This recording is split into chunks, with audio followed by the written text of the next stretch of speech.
Welcome back to the All Things Ag Gal podcast. I'm your host, Addison Stoddard. Join me as I learn from the women who cultivate, grow, and thrive in agriculture. Hey, y'all. Welcome back to the All Things Ag Gal podcast. I am your host, Addison.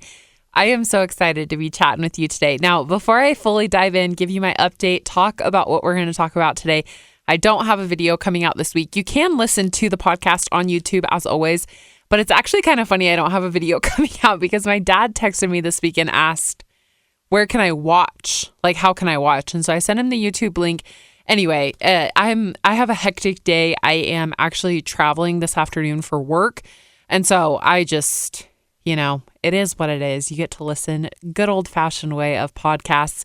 But this week, I am so excited for this episode. It's going to be so fun. But as you know, my life is always crazy. My life is always busy. I'm running around. And truly, I think it's so funny. When I moved to Kansas, I was like, what am I going to do with all of my free time? I'm not living by my best friends anymore. Like, where am I going to spend all my evenings and afternoons? During the summertime, they cease to exist. I am busy. I'm working. I've always got things going on. And truly, I guess the bad habit with all of this is that when I don't have work going on, it's hard for me to shut my brain off from work. And I think a lot of you understand that, especially in the agriculture world. But I do want to, a fun part of my job is obviously I talk about agriculture all the time for work, but I also get to be on the fun side of working at a radio station. And this week we hosted a concert. Colin Ray and Walker Montgomery came and performed in the town that I live in. It was so fun.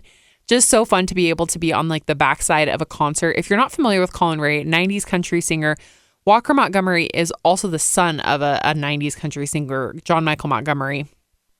And so it was a really good show. It's always, you never know, like with kind of these like older legacy country stars, you never know, okay, are they going to be able to put on a show? Are they going to be able to do whatever? Like, you just don't know how it's going to go. But Colin Ray put on a great show. He has some great hits. If you're not familiar with him, I definitely recommend going and checking him out. But it's funny the things you don't realize go on behind the scenes of putting on a concert. I was washing towels all week so that the performers could take showers once they were done. We were setting up all sorts of equipment days in advance, ordering food, printing menus so that they could order food if they wanted. Just there were countless things that we were continually doing, and it made it fun. It made it exciting. But by the time that Saturday night was over, we were all like, that was intense. Like, that was hardcore. But it was really rewarding in the long run, and a lot of people came and supported, which is great. And I don't think that I can complain when I get to listen to country music and do those kind of things for my job. Like, to be the person that's putting on a concert for my work, I think most people in their 20s would dream of that as a job. And so even though it was a lot of work, it was so fun. That's what I spent this last weekend doing. Other than that, we've had some insane weather in Kansas. We are now kind of in the 100-degree range of temperatures. Whereas, okay, I don't mean to get on here and give you a weather report, but like a week and a half ago, I was like, oh my gosh, I am not built to live in the Midwest because I'm going to get sucked into a tornado. And so there's been a whole array of weather, and that has definitely impacted agriculture in so many ways. And so my job has kind of fluctuated, and things are finally getting heated back up and ready to go so that we can finish out wheat harvest. But we are in the week of the 4th of July. First off, how in the world did that happen? I feel like I blinked and we got from Christmas to the 4th of July. Like, this spring, beginning of summer has gone so quickly. Now, whenever I do my personal episodes, I always try to take some extra time during the week to just ponder what I've been seeing, what I've been feeling when it comes to agriculture, and ultimately what I want to talk about. Now, this year, if you're not aware, I don't know how you've gone under the radar on this, but this is the 250th year of America. If you're not familiar, America was officially founded July 4th, 1776, United States of America. So this upcoming Saturday is 250 years of America, which is pretty cool. Now, I haven't gotten super invested in all of the here's and there's and all the celebrations. And I know there's a lot going on. Now, this is not about who our president is. This is not about celebrations in that way. We are talking 250 years of American agriculture and how the United States of America has transformed the agriculture world. And of course, because this is a podcast about women in agriculture, we're also going to be talking about where women fit into this timeline. Now, I have kind of a timeline written out before me, and I don't want to be like, in 1600, we're just going to chat about what agriculture looked like over the last 250 years. Like, that's crazy. Now, obviously, we are talking 250 years of America, but so much of American agriculture all started with Native Americans. Now, if you're not familiar with this, Christopher Columbus comes over. All these people start coming from England, UK, Europe. They start coming over and they have to learn like how to survive on this new land in this new place. The 1600s, so this is, before the 250 years that we're talking about, Native Americans are teaching these people how to use the land, how to grow things, and things like corn, squash are really like enveloped into the United States, right? Into society.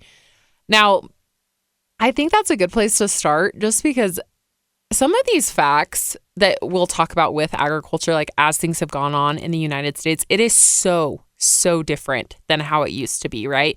Our foundation was so based on agriculture, whereas now it's completely different, right?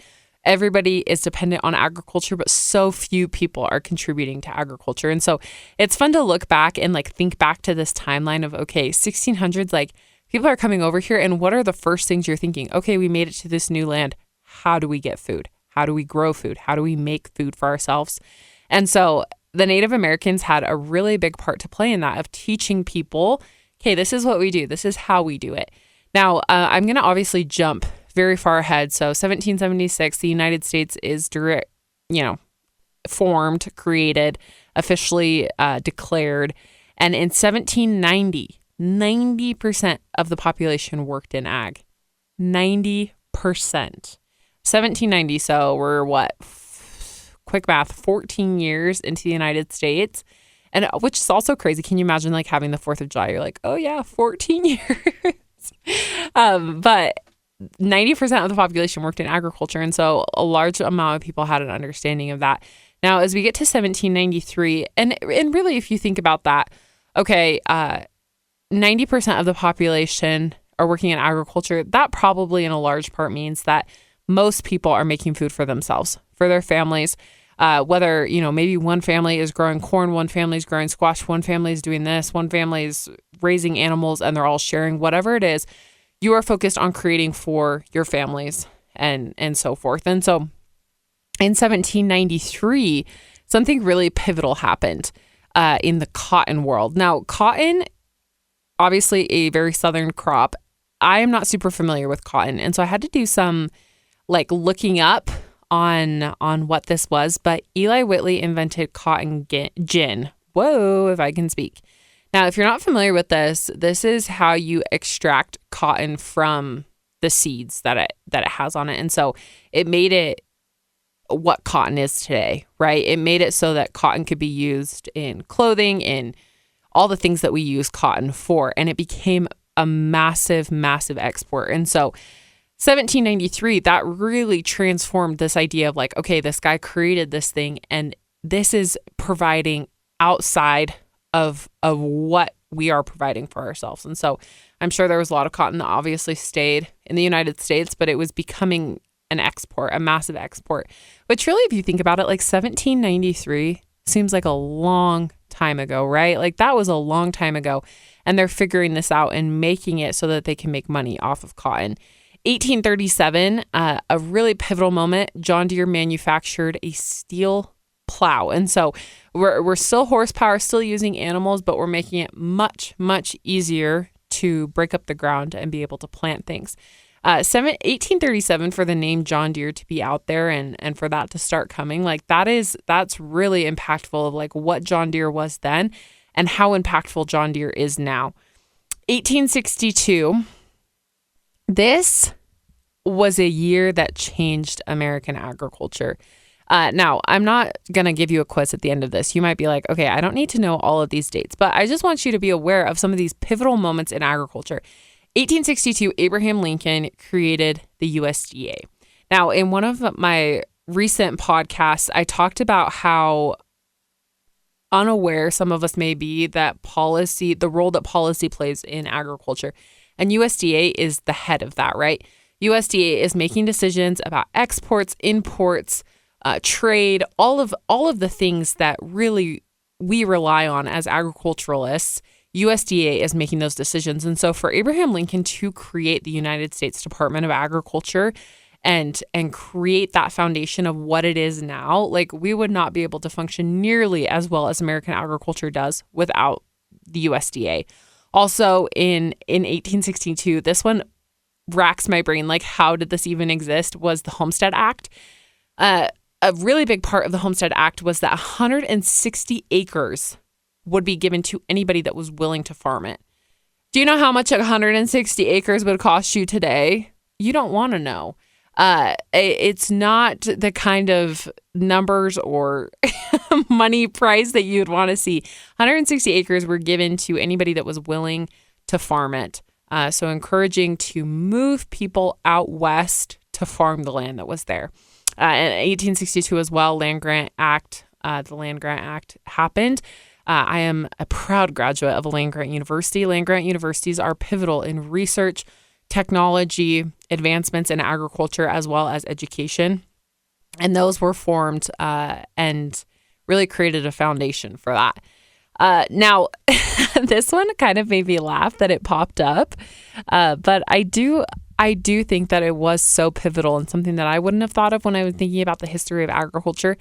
So, all of these things happen. USDA were encouraging people to move out west to farm. Colleges and universities are being formed to teach people about vocational agriculture. 1874, barbed wire is created, which completely changed the rangeland world, just how cattle were ranged, how things were moved. Now, 1920. Now, okay, how I was saying like 1793 seems so far ago. In my mind, like people that my parents knew were born in 1900. So 1920, like we are talking, we're getting out of World War I. 1920 horsepower then moved to mechanical power. We're starting to see that change of agriculture is not just being operated by horse, by cattle, by ox, whatever it is, but also machines. Obviously, that was a huge change over the last 100 years alone. That has completely changed. We are dependent on mechanical power, technology, engineering for agriculture, planting, production, all of it. Dust Bowl, 1930. Now, I had never paid too much attention to the Dust Bowl. I'm not going to lie. Like I knew what it was. I knew kind of the impacts that it had on people and the agriculture world. I never understood until I moved to Kansas and experienced a dust storm. Obviously, it's so different than what the actual Dust Bowl was. But it's scary. And it does make you think about soil health and soil conservation. So the Dust Bowl, while it was really an unfortunate turn of events, right? An unfortunate time period for agriculture, it did have some really big impacts that have helped us today, right? People learned what soil conservation was. And now that has been a big turn and a big change in regenerative agriculture, making sure that we're taking care of the soil, making sure that we're taking care of the resources that we have to ensure that they will be here in the future. When we get to the 40s and 50s, things like fertilizers, pesticides, and increased productions were really making a difference. Things like high yield crops.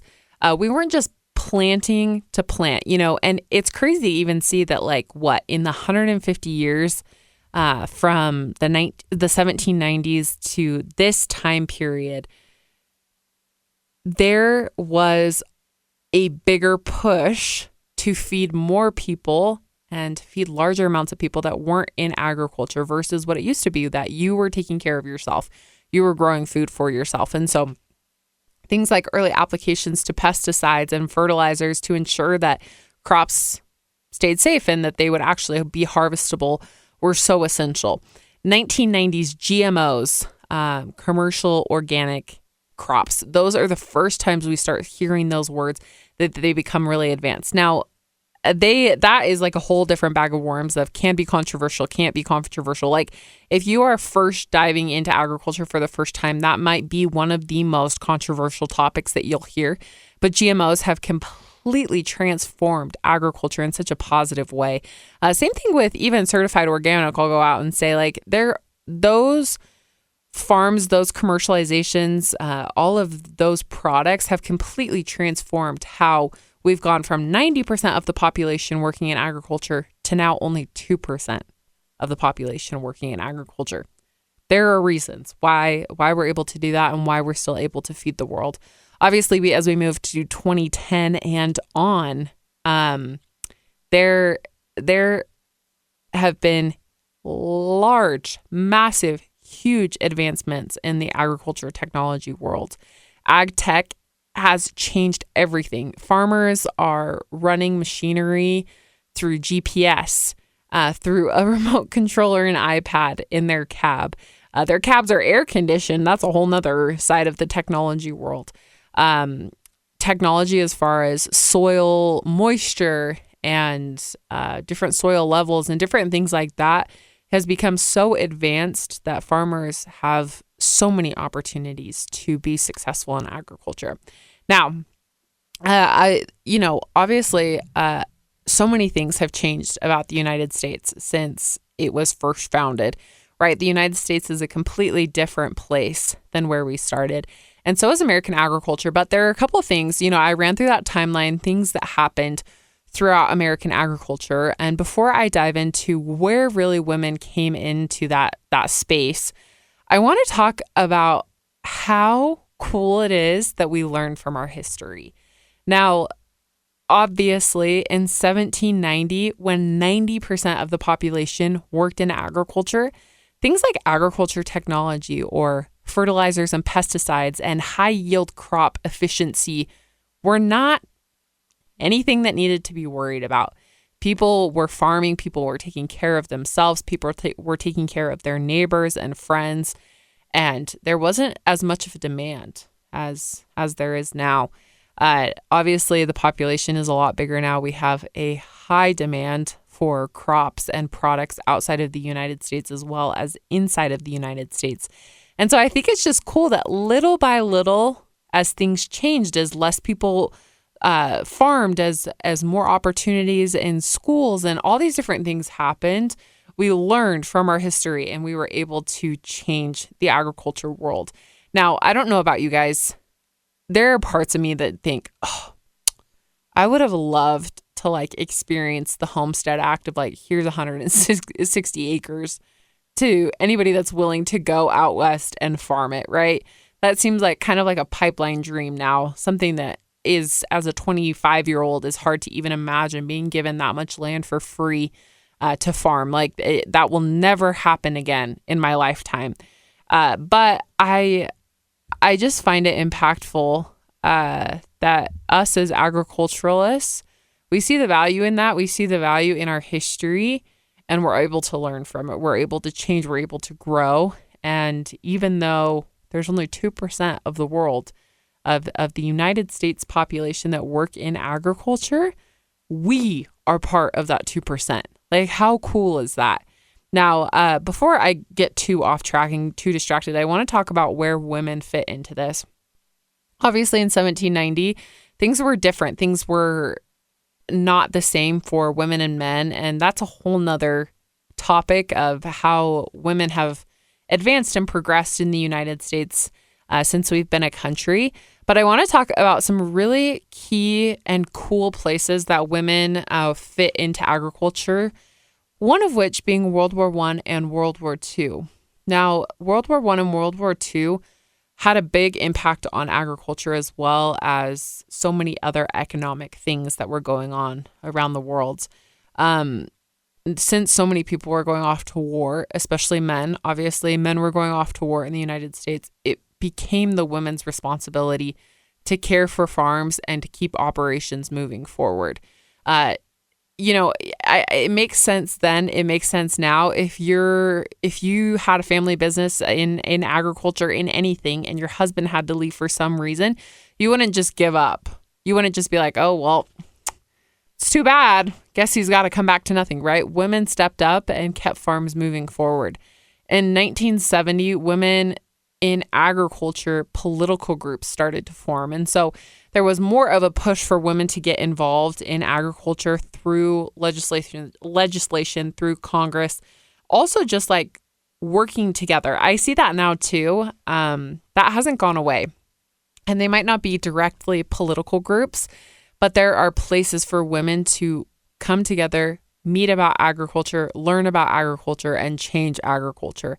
And I just think that's so cool. Now, something else that changed before the 2002 census, it used to be that the census didn't account for women in agriculture when they were censusing like a farm, or is censusing a word?